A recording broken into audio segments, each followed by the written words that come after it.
Hi, I'm Bob Hasegawa, your state senator from the 11th Legislative District, here with another quick update on what's been going on here in the legislature. So policy cutoff is coming up next week. So we are starting to pick up the pace and try to push bills along to make sure that we get them exec out of committee before the cutoff happens. So just want to show you a few quick bills on what I'm working on. I gave you a few of them last week.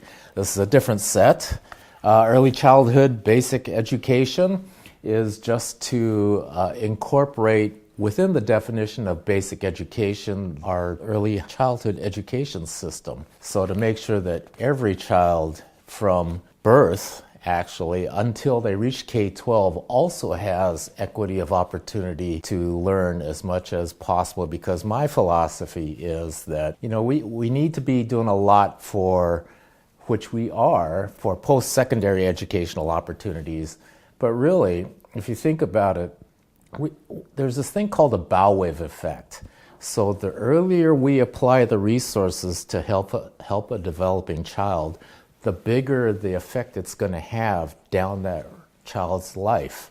So if we can apply resources, state resources to support early childhood education and even before early childhood education, it's prenatal actually, if you really want to get down to it. But the earlier we apply our resources towards a child's development, the better the results going to be down the road for that child. So the whole point of this bill is to make sure that we incorporate our early childhood education into the definition of basic education. I have a bill called Teacher-Powered Schools, Senate Bill 5170, which is, I come out of a labor background, and my philosophy has always been, if you really want to know how to do a job right, talk to the people that do the work.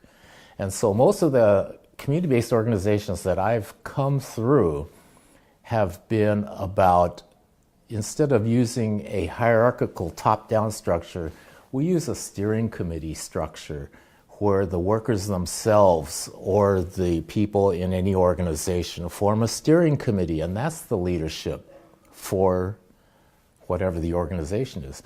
So along that philosophy, teacher-powered schools allows those districts who want to voluntarily try to implement this, allow teachers to form steering committees within their schools to lead their schools and move away from this top-down structure where a principal is dictating to assistant principals who are dictating to yada yada. So this way, hopefully, we can allow teachers to use their professional expertise and treat them like the professionals that they are.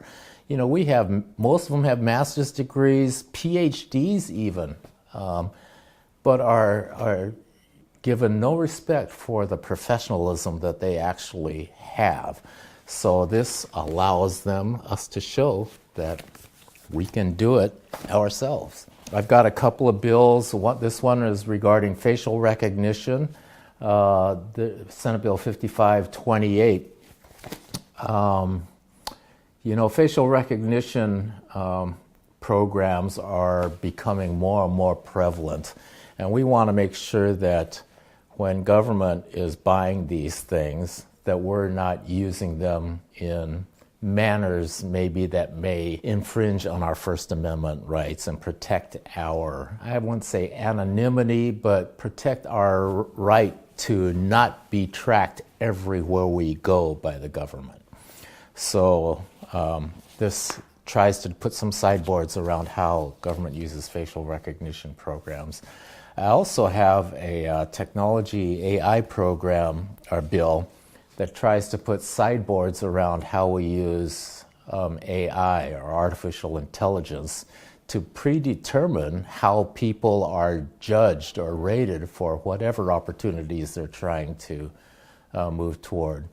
AI is only as good as the programmers who write the programs that these algorithms are being based on. If somebody is coming maybe without a racial justice lens that they're writing these programs through, it could pre-disqualify people inappropriately just based on how the decisions the AI is making. So anyway, that bill is also trying to put sideboards around that whole issue. I've got a bill 5799, right to repair. that gives consumers the right to repair your own equipment. Right now, there are companies that control how you can or cannot repair the equipment that they manufacture. You have to go through their whole system. You can't buy a battery, for instance, and put it in your phone. Or you can't buy the right tools to repair whatever electronic equipment you have. So this makes it a requirement that we as consumers have the right to repair our own items and the right to purchase the equipment, the parts, and the tools necessary to repair our own items. I've got a very important bill called, it's a Medicare for All bill, Senate Bill 5222, that creates a universal health care system for everybody in Washington state. And then what I think is one of the most fundamental problems with our state is the inequity in our tax structure and the way that we collect revenue. Washington state is the most regressive tax system in the country, which means that those who can least afford it pay the highest rate of taxes, and those who can best afford and are reaping all the benefits that society and the systems that support society have to offer, they're actually paying the least amount of taxes. So what we need to do is think about structurally, what is in the best interest of our state as far as looking at fairness, looking at having the adequate resources to have a full economic development strategy for our state, have something that's sustainable and also doesn't fluctuate with the economic cycles as radically as a sales tax-based revenue system does.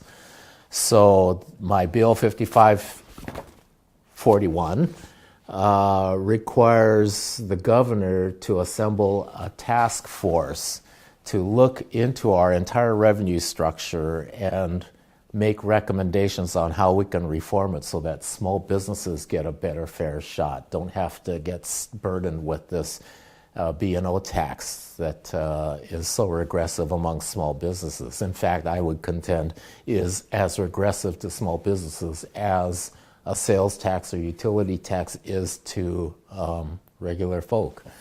So that's what I'm working on.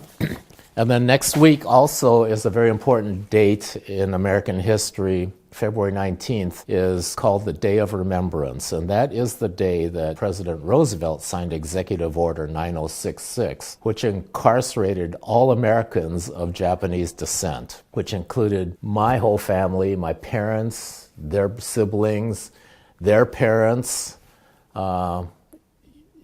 It totally was unconstitutional, locking people up without due process whatsoever just because of who they were and what they looked like.